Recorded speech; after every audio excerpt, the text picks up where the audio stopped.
I wanted to acknowledge that communication is part of what makes us who we are, and that language before the onset of aphasia is part of how people form relationships. They form intimate relationships, relationships with friends, and deep family bonds. And so when aphasia strikes, it doesn't just affect the person with aphasia, it affects everybody who loves them. It affects their spouses and partners, their children, their parents, and other close relationships as well. So what I'm going to be doing here is talking for a few minutes about the family caregiver needs, but I'm going to use the word actually family carer. The word carer implies that there are two people caring for each other. Thank you. There are two people caring for each other in a relationship. So I'm going to be using the word family carer to describe, to talk about this. After I talk about some of the needs of the family carers, I'm going to speak briefly about challenges in meeting those needs. What are some of the barriers? And then also about some of the opportunities provided by the Aphasia Network Northwest and our Aphasia Camp. So with respect to the family care needs, first and foremost, they need their loved one to be safe. In the early phases of recovery, there's a lot of attention, of course, that is paid to basic medical needs, rehabilitation needs, safety needs, and basic self-care. And although it's a priority soon after a stroke or traumatic brain injury or whatever caused the aphasia to begin with, over time this can change the nature of the relationship with the family members, and it can change the family roles. So we're going to be talking about family roles a little bit more in just a moment. Besides needing their loved ones to be safe, they need their loved ones to be happy. When you don't have your own words, or when the words don't come easily, it's hard to create the life that you want that is satisfying for you. And so family carers, of course, more so, okay. Family carers are invested in helping their loved one have as satisfying a life as they can have after the onset of aphasia. Because the needs of the family carers for their loved ones to be safe and to be happy are time-consuming. They represent big tasks. Carers' own needs might be neglected, and I'm going to talk about three of these. First, there's a need for balance between the needs of the survivor and the needs of the family carer. Second, there's a need for coping with the emotions involved in caregiving. And third, there is a need to go through the grieving process. So I'm going to be talking about each one of these a little bit more. With respect to a balance between the needs of the family carers and the survivor, it's exhausting to take care of two people. You're taking care of your loved one and yourself. So if there isn't enough time and resources, it's likely that the family carer's own needs are the ones that they're going to neglect out of love for the person that they're caring for. There's also less time for enjoyable activities, and these include some independent activities, because everybody in all families and cultures, there's a mix of independence and time together, but often it's the independent time that is less available when you're a caregiver. And there's also less opportunities for social interactions. There might be some social relationships apart from your loved one and your family that you don't have as much time for now, but there might also be social relationships that you used to engage in with your loved one as a couple or as a family. And it's one of the truths that when people don't know necessarily how to interact after something happens, like a stroke with aphasia or a disability of various sorts, that they often aren't around as much. There isn't as much time, and sometimes people don't know what to do and how to engage.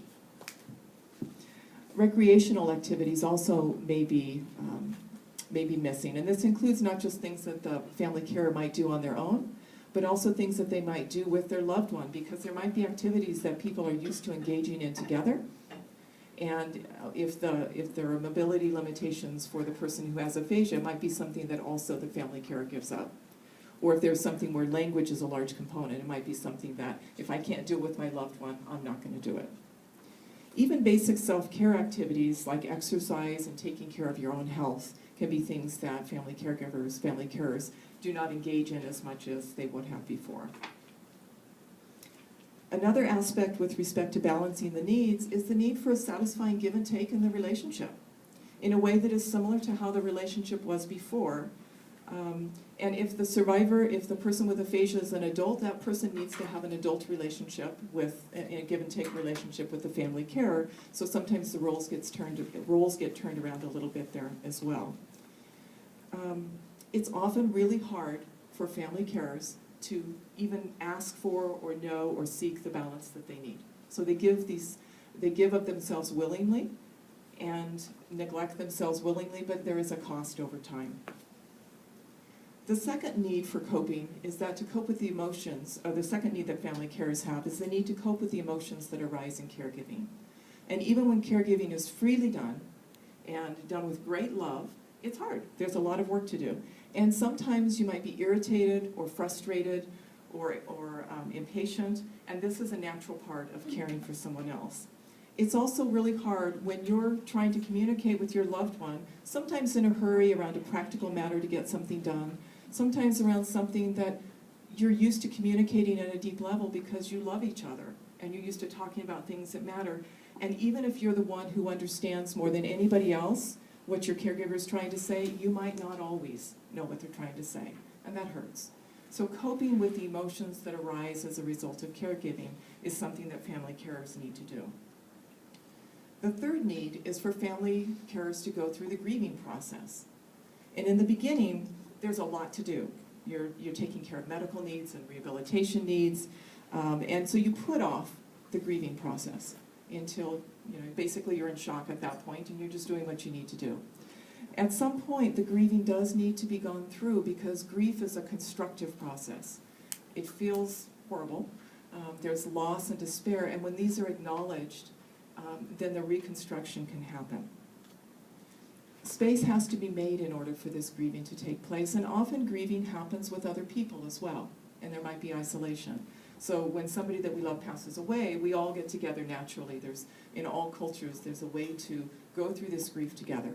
But when you have a loss that it's a wonderful thing, your loved one has survived, it's hard to go through the grieving process, but there have been losses, and these need to be acknowledged. As part of this process, anger is very natural. It's adaptive.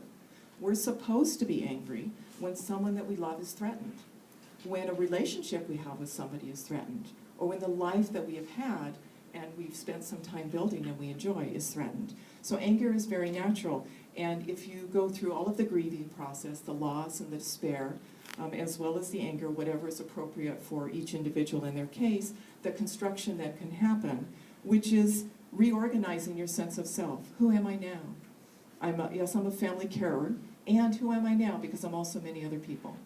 Who are we in this relationship, even if the roles have changed? How do we build a relationship that really works for us? If you don't go through the grieving process, you're an automatic. If you go through the grieving process, you can begin to build the relationships that work for both of you. And you can begin to envision a life where you have some hope for the future. Those are some of the family care needs. There are barriers, and family carers know these well. Most importantly, caregiving needs are often very central out of necessity, especially when there's problems with balance and mobility, or when you're afraid to leave your loved one alone because they might have a stroke and you might not be there to help them. You know that things can happen when you're not there, so it can be really hard to step away. There's so much to do, and time and resources are always limited. And because your loved one may have limited opportunities to interact with other people who can communicate with them, you may be a large part of the social world for your loved one and a part of their community. There's almost always a lack of role models and peer support to help family carers who have loved ones with aphasia through all of these challenges. Because caregiving is isolating, and because aphasia in particular, when you don't have a voice, sometimes people isolate, and family carers will isolate with folks for all the reasons that I've been talking about. You're not aware of the other people out there who can help you through the process. There's an important part of this process that I want to highlight as well. It's heartrending when well-meaning healthcare providers tell people that they're not going to have much recovery after a certain time period. And if you're isolated, it's hard to envision anything else. It's a real factor, and I want to talk about it. There's reasons for this. The medical system is based on payer systems that look at measuring gains in certain ways. The insurance payers want to look at large gains. Can you walk again? Can you talk again? Can you go back to work? Smaller gains are not counted so much. Quality of life is counted rarely at all. So healthcare providers, in in trying to help family members prepare for the worst, which is necessary in order to have the right supports, will sometimes overlook the fact that there is hope as well. Sometimes there is further recovery, sometimes it's small. Even if there isn't further recovery, a lot of times the quality of life and how you can do things, living with what limitations that there are changes that can be made there.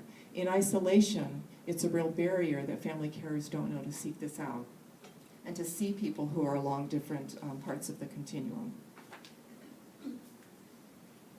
So here's where Aphasia Network Northwest comes in.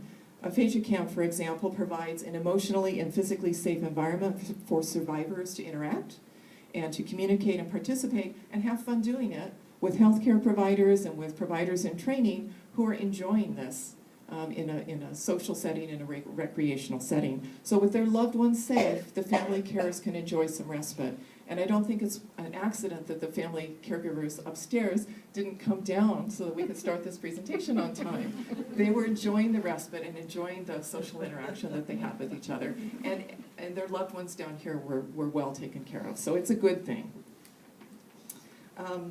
In addition to that, the practical problem-solving tips that are available in support groups, with the online supports that we're developing, with camps and workshops, mean that you might learn something. Therapies may have stopped, and you might learn something new that helps you get by better in the day.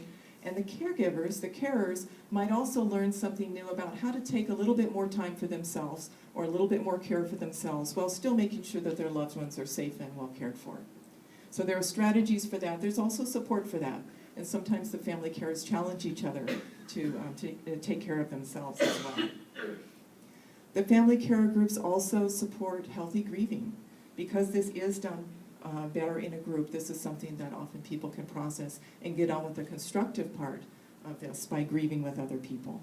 The social connections that family carers, as well as the folks with aphasia, have in these different settings, they continue often well beyond camp. So the support groups are one option, but sometimes people just stay in touch with each other as well.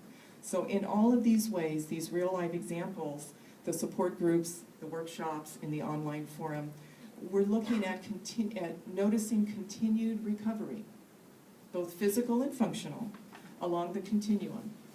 Because recovery and increased quality of life doesn't end at 6 months, or 1 year, or even 5 years. In all these ways, persons with aphasia and their family carers are provided tools and support in generalizing what they learn in these settings to their home lives, so that there's more balance and greater knowledge and more opportunities to build a higher quality of life for everybody. So here at Aphasia Network, we're happy to be on this journey with you, and thank you for the opportunity to share these experiences with you.